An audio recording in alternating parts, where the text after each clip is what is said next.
ભારતીય જનતા પાર્ટીના દિગ્ગજ નેતા અને સાંસદ મનસુખ વસાવાએ કહ્યું છે કે ચૈતર વસાવા છે તેમને કેમ જેલવાસ થયો અને કેમ તેમના પ્રત્યે હમદર્દી દર્શાવી તેની જ વાત કરવી છે।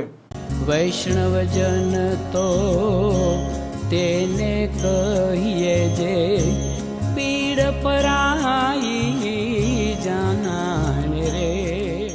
નમસ્કાર, આપ જોઈ રહ્યા છો નવજીવન ન્યૂઝ અને હું છું આપણી સાથે તોફિક ગાંચી। ભારતીય જનતા પાર્ટીના સાંસદ મનસુખ વસાવા છે તે અવારનવાર તેમના પાર્ટીના સંગઠનના નેતા હોય કે હોદ્દેદારો હોય તેમના સામે આકરી ભાષામાં વાત કરતા હોય છે, અધિકારીઓ છે તેમનો પણ ઉધળો લેતા હોય છે અને દારૂના મામલે આ નર્મદાની પોલીસે તેમના સામે પણ સવાલો ઊભા કરતા હોય છે અને આદિવાસી વિસ્તારોને તેમાં ખાસ કરીને ચૈતર વસાવા અને મનસુખ વસાવા એકબીજાના કટ્ટર હરીફ માનવામાં આવે છે, પરંતુ ધારાસભ્ય ચૈતર વસાવાને વર્ષ 2023ના વન વિભાગના એક કર્મચારી છે તેને મારવાના ડરાવવા માટે હવામાં ફાયરિંગ કરવા તેમજ ખંડણી તેમના માણસોએ જે પ્રકારે માંગી હતી તે આરોપ હેઠળ નર્મદાની સેશન કોર્ટે 7 વર્ષની સજા ફટકારી છે। અત્યારે તે વડોદરાની જેલમાં બંધ છે અને સાંસદ મનસુખ વસાવા હવે ચૈતર વસાવાને કેમ જેલ થઈ તે મામલે નિવેદન આપી રહ્યા છે। કોઈ સરકારનો ઈરાદો નથી કે પાર્ટીનો કોઈ ઈરાદો નથી કે કોઈને જેલમાં મૂકી દે, કોઈના પર ખોટા કેસ કરવાના। કોઈને હું વિશ્વાસ સાથે કહું છું, હું દાવા સાથે કહું છું, પાર્ટીના કોઈનો ઈરાદો નથી કોઈને ખોટી રીતના કોઈ કેસમાં ફસાવવાનો, ખોટા કેસો કરવાના। તમે બધા જાણો છો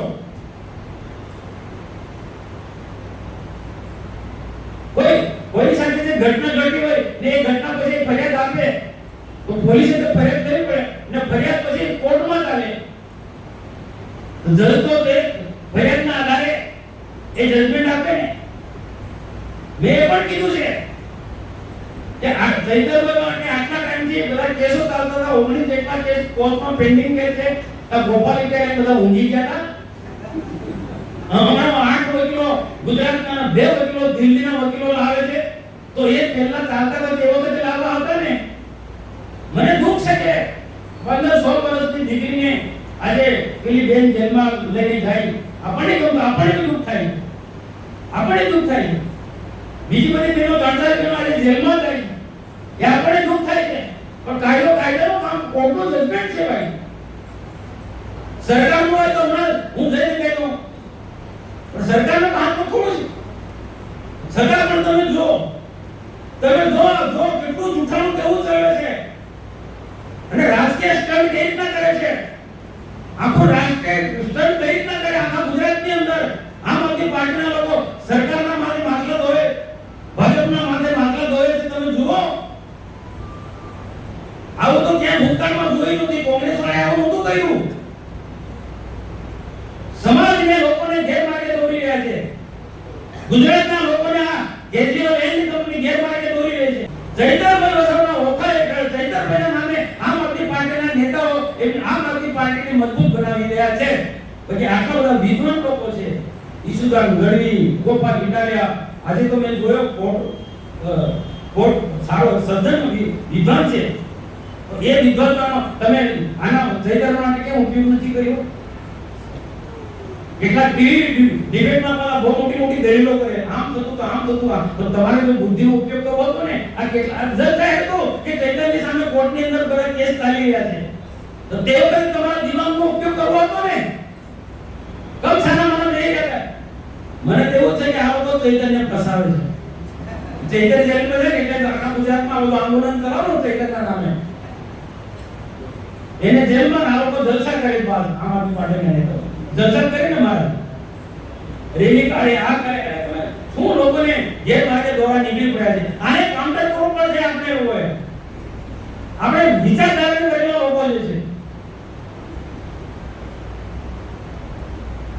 આ કોટને તો ખોટા લોકો શું છે પેલા ઘૂસી જશે, સજ્જન લોકોને આવનાર દિવસો તકલીફ થવાની, સારા માણસોને તકલીફ થવાની છે ને। એક પણ કેસમાં ભાજપ કે સરકારે ઈરાદાપૂર્વક ખોટી ફરિયાદ કરી મને કોઈ પ્રૂફ કરાવે તો હું સંસદ સભ્યમાંથી રાજીનામું આપી દઉં, જાહેર જીવન છોડ દઉં।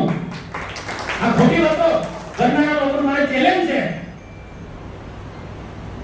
ભાજપે કે સરકારે કોઈ ખોટી ફરિયાદ કરાવી હોય ચૈતન્યના વિરુદ્ધમાં, હા મેં ચોક્કસ પેલું કહી ન્યાયનો પ્રશ્ન કે 15 દિવસના છોકરાને લઈને જેલમાં જાય એ દુઃખ થાય, એમ નહીં થાય ભાઈ, એ સરકારે તો કોર્ટનો વિષય છે, તો તમે દલીલ કરી હતી ને નિર્દોષ વકીલોએ,